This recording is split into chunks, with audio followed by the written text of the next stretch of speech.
So you're driving over a huge bridge. Who designed the whole thing? And who made sure it wouldn't collapse?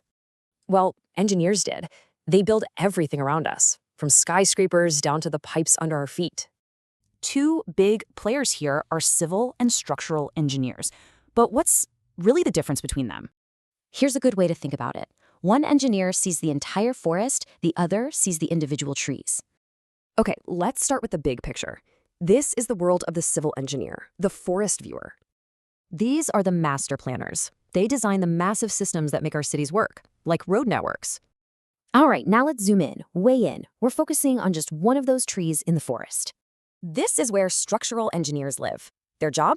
Making sure that one specific structure is safe and stable. So it really boils down to scope and scale. Let's put them side by side to see what that means. A civil engineer designs the whole highway system. The structural engineer focuses on making just one bridge perfect.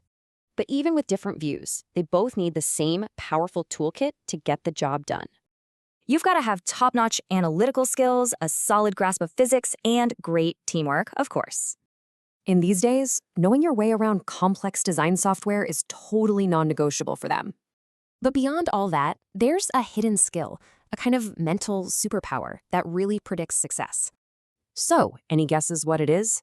Hint, it's not just being good at math.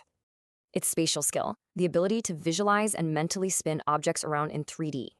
You'll see puzzles like these on spatial tests. Go on, try to solve them. Can you see the answers? And check this out, the data doesn't lie. Higher spatial scores mean better problem solving. It's that simple. This is so crucial because it's about picturing the problem first, before you even touch a calculator. So let's put it all together. How does this all connect back to our two engineers? One plans the whole system, the other perfects the individual parts, but they both have to visualize it. So next time you're in a skyscraper, what will you see? The forest or the trees?